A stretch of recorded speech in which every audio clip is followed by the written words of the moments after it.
Joining me now is Tim Ewart, former ITV News Royal Editor. Tim, good to see you as always. Thanks for joining us. Let's start with Harry's whirlwind visit. How was the wayward royal received over there? Well, in terms of the event he went to, the main event he went to, which was at St Paul's Cathedral, he was fairly well received. There was a crowd outside, not the biggest royal crowd that you've ever seen, but nevertheless, it gave him a chance to shake hands with people, smile for the cameras, look relaxed. And inside, of course, he met members of his late mother's family. But there was a very cold shoulder from the rest of the royal family, as you have said. They were separated by 2.5 miles in British money, just 2.5 miles down the road. The king was at Buckingham Palace.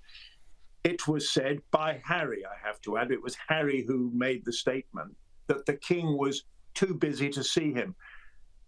It's kind of hard to accept that, really. He was at a garden party. He wouldn't have been at that garden party for more than 30, 45 minutes at most. Harry was in town for the rest of the day. He had one more small event, but there was no contact. And it's not very difficult today to speculate that the rift between them all now does seem irreparable. It's hard to imagine now how this rift is easily going to be mended. Well, look, you raise a good point, because given he wasn't there for very long, yet King Charles said, I can't fit him into my schedule. I mean, you've got to think that the rift has now gone beyond repair. I mean, you can't be surprised given all that Harry has put the family through. But the fact that they wouldn't even try and fit the son into the schedule, it speaks volumes, doesn't it? Yes, I mean, Harry doesn't, to be fair, Harry doesn't help his own cause. I mean, the last time he came here, after his father's cancer diagnosis was announced, he spent 30 minutes with his father, the king. But on his return to America, he immediately gave a television interview. Now, there was nothing earth-shattering in that at all. No real serious confidences were broken. But it just underlined to the royal family what the risks are when you see Harry, or what the risks appear to be. He gave a very brief interview at a second event he went to yesterday for children of bereaved families of military veterans.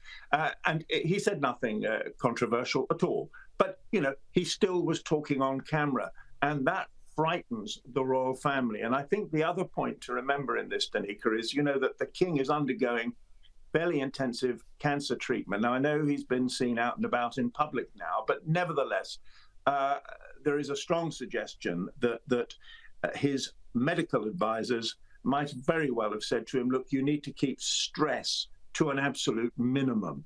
And Harry right now is stress. Oh, absolutely, no doubt about it. Now, speaking of King Charles, he's marked 1 year since his coronation. He has, and to be fair, he's done a good job. His popularity, unsurprisingly, has gone up since his medical issues became public. There's been a big wave of sympathy for him. The way that he's handled that has impressed people greatly. He's come out, he's talked about cancer, he's talked about the importance of people making sure that they get the right treatment, but also that they come forward if they've got any symptoms. So he's done very well, it is perceived, in that respect. I mean, he hasn't put a foot wrong since he became king, but there hasn't been, apart from the Harry thing, there hasn't been much controversy. And his popularity, as you well know in Australia, has never been sky high. He's never been the most popular member of the royal family. But I think the view here is that he's doing a good job. Yeah, absolutely. And it's good to see him back out, of course, after his cancer diagnosis.